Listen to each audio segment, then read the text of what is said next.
What I'm going to share with you is a pre-negotiation process. Is before we start to actively negotiate with customers, let's go through a proper triage, what I would describe as being the prelude to the negotiation.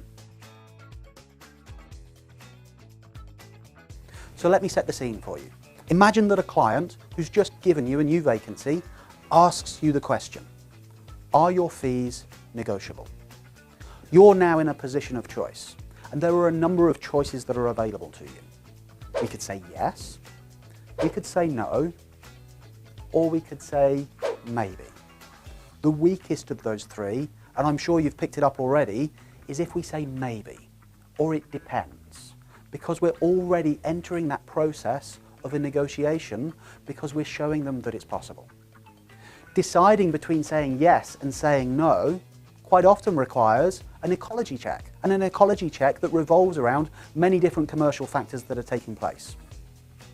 I'd like to think that all of you feel that you would be strong enough at this point to say no.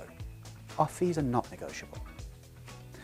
So my first step in the prelude to the negotiation is, if you're asked, are your fees negotiable, or can you do better, that the answer is a very clear but a very polite no. Step two, let's justify our prices, and let's justify our prices coherently so that the client starts to feel comfortable that it does make sense and it does represent value. And clearly how you justify your prices is directly linked to how much you believe that it represents value, how much you believe you're actually going to do in terms of work to be able to generate the output, and how well you understand what you do every day and how it contributes to helping clients find the best talent in the marketplace. Step number three is to then reinforce that those are the reasons why the prices that you charge are set at those particular levels. So in essence, what we're saying again is politely, no, our fees are not negotiable.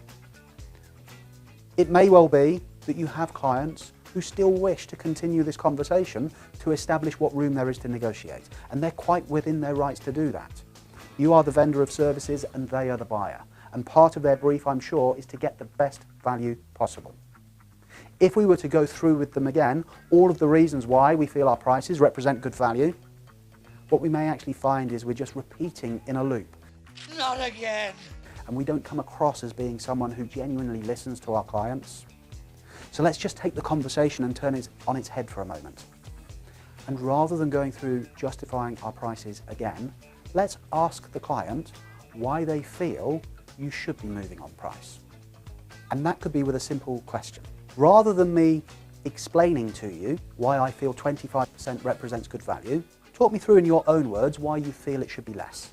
As a question that is both intended to be able to give the client the opportunity to justify a price reduction, rather than you continuing to justify why there won't be, and it also allows you to gather the evidence to understand things from the client's perspective, to be able to see things through their eyes, to step into their shoes and generate that level of empathy so that you can see clearly why they feel that 25% in this example is an inappropriate rate given the work that you're going to do. As they start to answer the question, it is your skills in questioning and in listening that will start to pay dividends for you. Qualify the statements that they make. Any client who says, others, Jeremy, are willing to do it for less, is giving us information that is incomplete. If I'm truly going to qualify their position, I need to understand who specifically is willing to do it for less. How long ago did they agree to do it for less? What level of success was achieved at doing it for less? And how many people did they recruit at that particular rate that was agreed at being less than what you're quoting? This allows you to be able to gather all of the evidence that is necessary to start to make some genuine decisions. Because decision is step number 5. If we can truly decide, do I want to, do I need to, and by how much do I need to negotiate, we will start to enter negotiations from a position of much more power. And if you remember going back to the mistakes that I'd mentioned, quite often recruiters agree to negotiate too early or agree to say yes too quickly without truly qualifying the client's position. Qualification is key, and by qualifying things effectively, you can start to make genuine decisions. A client organisation who I shared that with recently has already started to see the benefits of avoiding the mistakes and taking on board the simple tips that are involved in the prelude to the negotiation. Their recruiters are starting to report that they are seeing an average increase in margins across the board with every client with whom they are engaging, be that on temporary or permanent recruitment. And in fact, the biggest advocate within that business for success is their current top biller, because even she has seen that there is room to improve. And she is now billing more per quarter than she has ever done in her career without having to fill a single extra job.